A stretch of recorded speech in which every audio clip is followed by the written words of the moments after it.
Hello, everyone.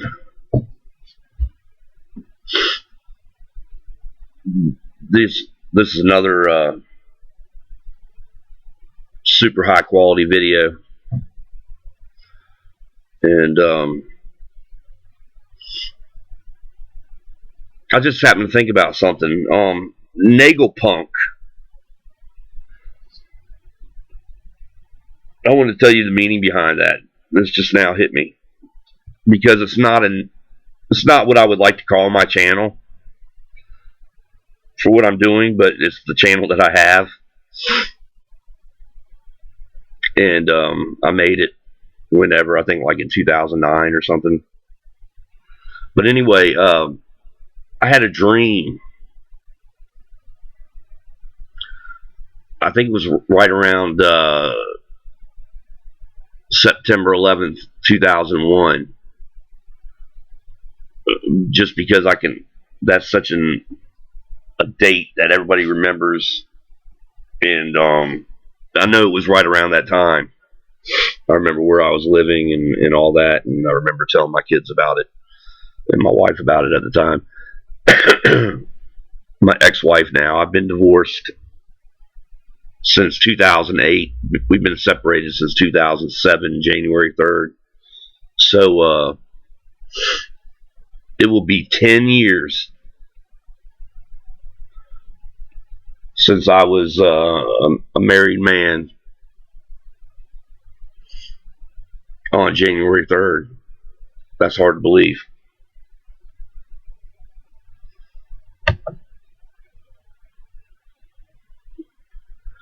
But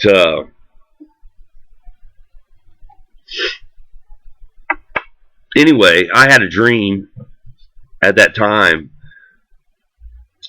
that I was making tie-dye t-shirts and writing Nagelpunk on them, and it was a huge business. And these skateboarders and stuff were buying them and wearing them, and you saw Nagelpunk all over the place, you know. But it was a dream, and I just thought that was my son at the time. My youngest son was skateboarding. He was only 7 at the time, and I guess you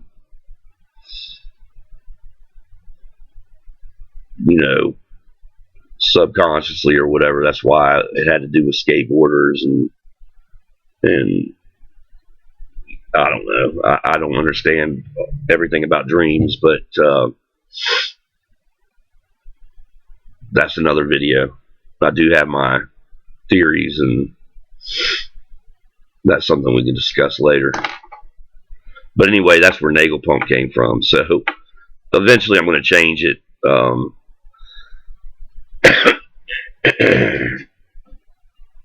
As you know now, I work in the film industry. Not enough, obviously, or I'd be working right now.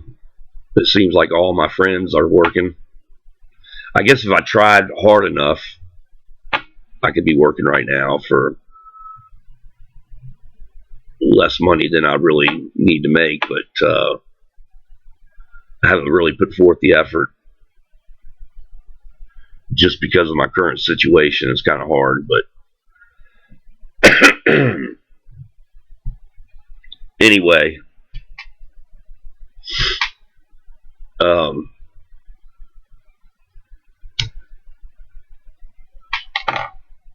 also am part of a paranormal team,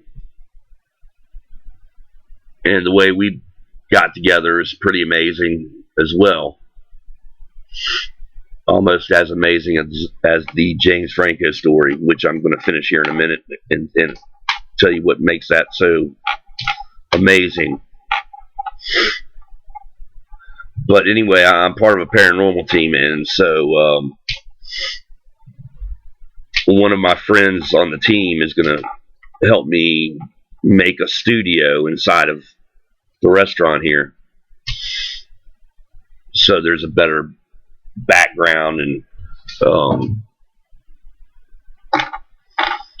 and he's even going to join me on here, and we're going to discuss things. He comes from a totally different point of view than Christianity, and that's what grow where you're planted. That's kind of what I mean. Is when you start your journey, if you're ready to start your journey, just start where you're at. Use the beliefs that you have now. Use the truths that you know are truths, and they will lead you where God is trying to lead you. You don't have to be a Baptist. You don't have to be a Catholic. You don't have to be a Hindu, Buddhist, atheist. It doesn't matter where you're at. If you decide that you want to know who God is, what he stands for, what our purpose is, start where you're at. Sincerely get down on your hands and knees and pray. And ask God to reveal himself. Seek and ye shall find. Knock and it will be open. From a Christian point of view. But you can get there through any religion. Because ultimately the truth is the same no matter what. No matter what religion, no matter what belief, you either believe the truth or you believe falsity. And it's up to you to decide which is which. We're all on our own journey. We're all doing the best we can.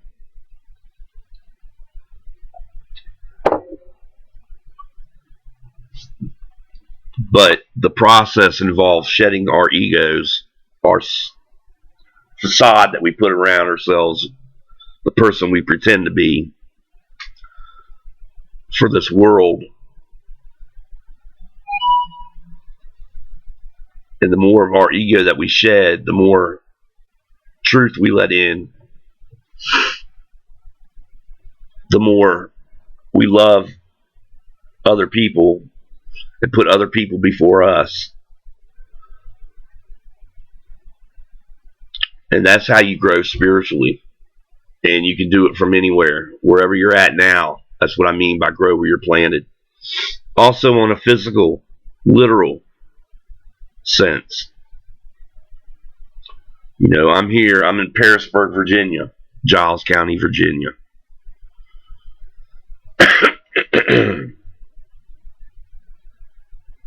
And how I got here is an amazing story. I mean, when you say, God,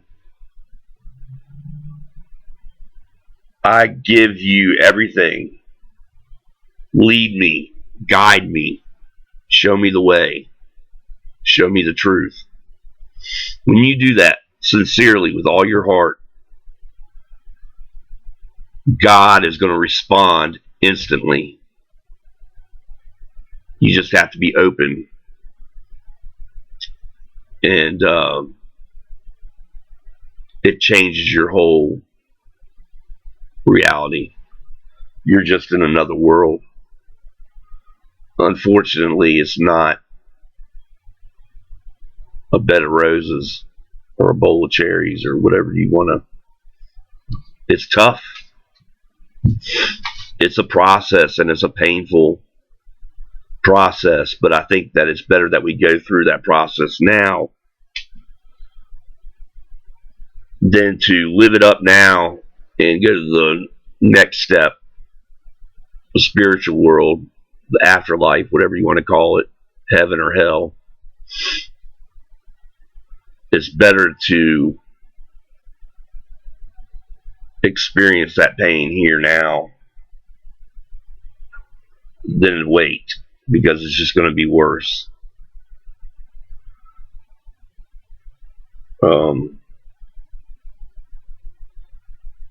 there might be some people hearing this that this makes perfectly good sense to, and others that just don't have a clue what I'm talking about. But hopefully we're on this journey. We're all on our own journey, but I believe we have spiritual soul bonds, some might call them. I believe that there's somebody out there right now listening to me. We're connected spiritually, and we were meant to get together and work together and help each other get the message out, and to help uplift each other and encourage each other and love each other. And in that regards, we're on a journey together. So, maybe that's what it is. Maybe we take our individual journeys, merge them together,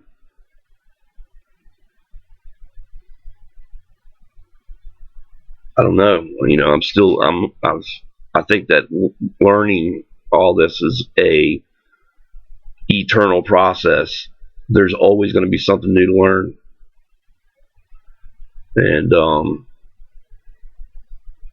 I feel like the more people you connect with, the better. The safer, the stronger.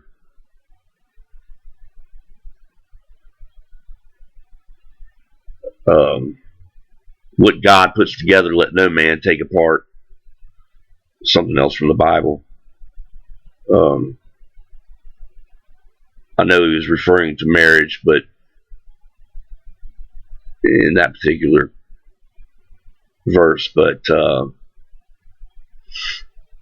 there are so many layers in the Bible, so many layers. There's literal, there's spiritual, there's parables, there's metaphors. I believe there's probably even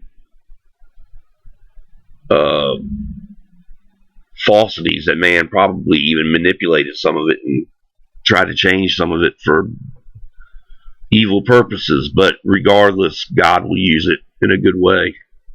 The Bible's an important piece of literature. There's no doubt about it.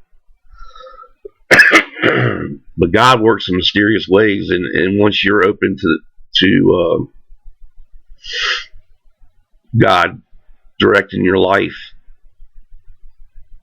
he can speak to you through anything. And God can do whatever he wants. He's God. Just have to be open to it. But I want to this James Franco thing. So what makes it so crazy is in the weeks leading up to this, my daughter and I had started watching a show called Freaks and Geeks. It was a bonding thing that we were doing. We did it. They had a marathon on. So every day for a couple weeks, we watched the show Freaks and Geeks. And James Franco is one of the characters. And he actually, people call my oldest son James Franco at school. And would always tell him that's who he looked like. And they James as when he was younger, and Jay when he was younger. Even now, there's a huge resemblance. You would look at my son and think James Franco, definitely. Especially when he has longer hair. He kind of looks like the Pineapple Express character that James played. Anyway.